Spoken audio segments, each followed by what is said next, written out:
Panorama group, जो सोचता है वो करता है। एनडीए के घटक दलों के बीच सीट शेयरिंग को लेकर के जो विवाद था वो सुलझाने की कोशिश की गई है। हालांकि भारतीय जनता पार्टी हो, जनता दल यूनाइटेड हो या फिर चिराग पासवान हो, ये सभी इस बात को समझ रहे हैं और इन्हें इस बात का उम्मीद है कि कहीं ना कहीं सीट शेयरिंग का समझौता जो था, विवाद जो था, वो सुलझा लिया गया है।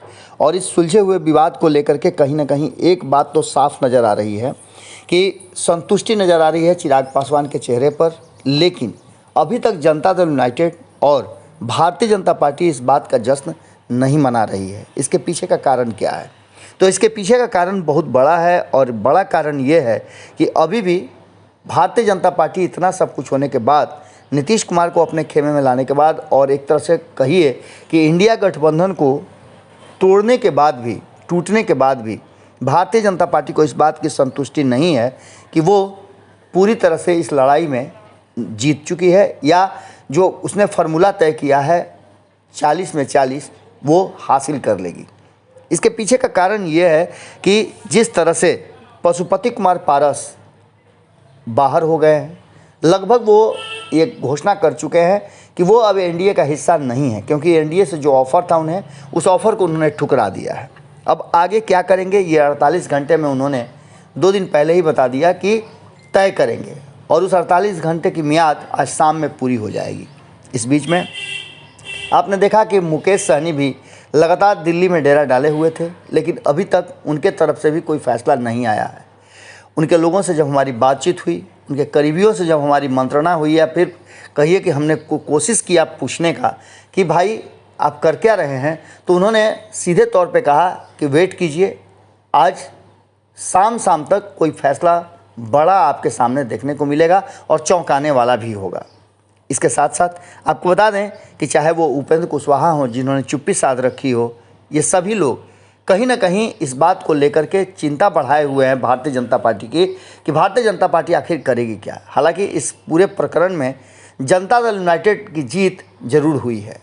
एक तरफ जहां जनता दल यूनाइटेड अपनी बातों पे कायम रहा है, वहीं दूसरी तरफ आपने देखा होगा कि चिराग पासवान के यहाँ भी जश्न मन रहा है। लेकिन दूसरी तरफ आपको बता दें, इतना आसान नहीं होगा पशुपति कुमार पारस, मुकेश सहनी या उपेंद्र कुशवाहा के लिए महागठबंधन में अपनी पैठ बनाना, क्योंकि महागठबंधन के तरफ से ये लगातार बयान आ रहे हैं और हालांकि ये बयान अब तक तेजस्वी यादव की तरफ से नहीं आए हैं और हो सकता है कि ये प्रेशर गेम भी हो कम सीटों पर निपटाने का, या फिर समझौता से पहले कहीं ना कहीं ये समझने का कि आसान नहीं होगा सब कुछ। भारतीय जनता पार्टी के सामने इस बार जो प्लान बनाए हैं लालू प्रसाद और तेजस्वी यादव, उस प्लान में सीट का बंटवारा महत्वपूर्ण नहीं है, किसे कितनी सीटें मिलेगी ये भी महत्वपूर्ण नहीं है। महत्वपूर्ण है फार्मूला जीत का, और जीत के फार्मूले के लिए अगर ज़रूरी होता है पशुपति कुमार पारस या उपेंद्र कुशवाहा, मुकेश सहनी, जीतन राम मांझी, जो भी महागठबंधन का हिस्सा बनना चाहें, उसके लिए कड़ी परीक्षा होगी।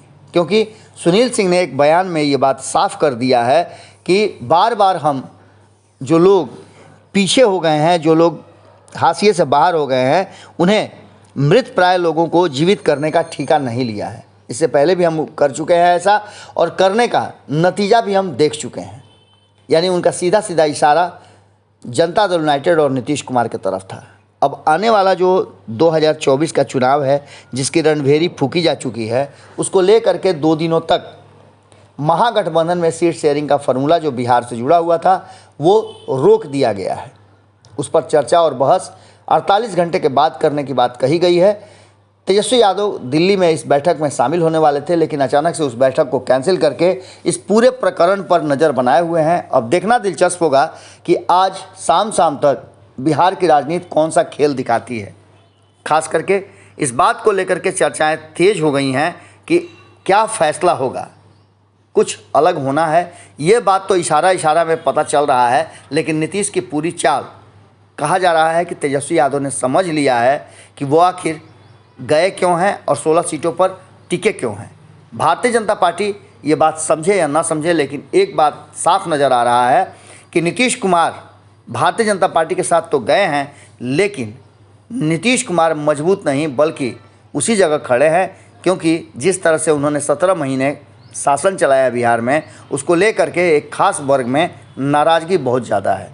और उस नाराज़गी में यदि पशुपति कुमार पारस, मुकेश सहनी और उपेंद्र कुशवाहा का तड़का लग जाए तो निश्चित रूप से लड़ाई और ज़्यादा कड़ी हो जाएगी। और ये बातें अच्छी तरह से भाजपा के साथ साथ महागठबंधन के एक घटक दल भी समझ रहे हैं। अब देखना दिलचस्प होगा कि इस 24 घंटे के बाद कौन सा नया गठजोड़ और भूचाल या फिर कहा जाए बिहार में ट्विस्ट देखने को मिलता है। जुड़े रहिएगा भारत लाइव के साथ। बहुत बहुत धन्यवाद। पनोरमा ग्रुप, जो सोचता है वो करता है। अगर ये वीडियो पसंद आई और वह बिहार के राजनीति और बिहारियत से सरोकार रखेनी तो सब्सक्राइब बटन दबा के चैनल के सब्सक्राइब कर ली। ओजे एगो घंटी बा, ओकरा बटन दबा देला से कुल सटीक और मारक खबर रुआ मुफ्त में मिल जाई। अगर रुआ पत्रकारिता के हमनी के नया प्रयोग में सहयोग कर चाहतानी तो ज्वाइन बटन दबा दी। पेटीएम नंबर नोट कर ली 9386816700। धन्यवाद।